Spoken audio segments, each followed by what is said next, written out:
The news is that Ricky Pearsall did, in fact, injure his shoulder in college.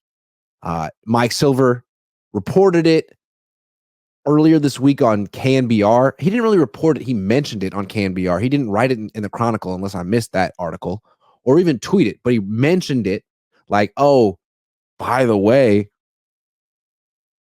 Pearsall actually suffered this injury initially in college. Kyle was asked about it after the game, and he was like, I mean, yeah, it was his junior year in college, and it's a very common injury. So that's Kyle's interpretation, but the fact is, yes, he had this injury before. They knew. They drafted him anyway. He injured it again in OTAs, and then he injured it a third time 2 weeks ago. So I don't know if it's mild or severe, but it just seems like it's been lingering. It lingers. It's a lingerer.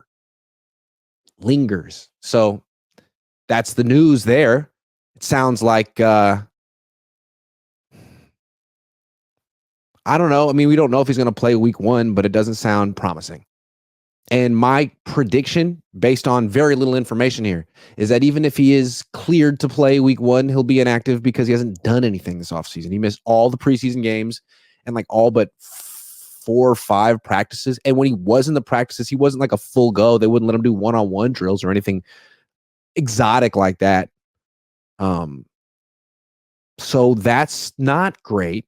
Although I think it was starting to look like, even when they drafted Ricky Pearsall, there was never a feeling that, oh, he's going to be a big contributor his rookie year.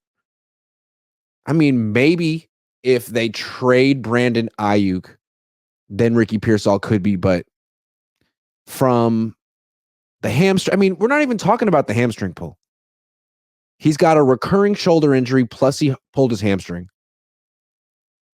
This is looking like a horrendous pick. But it's too early to write him off. I mean, maybe he'll be completely recovered from this injury in a day. I don't think he will be. I just think it's interesting that they didn't mention anything about it.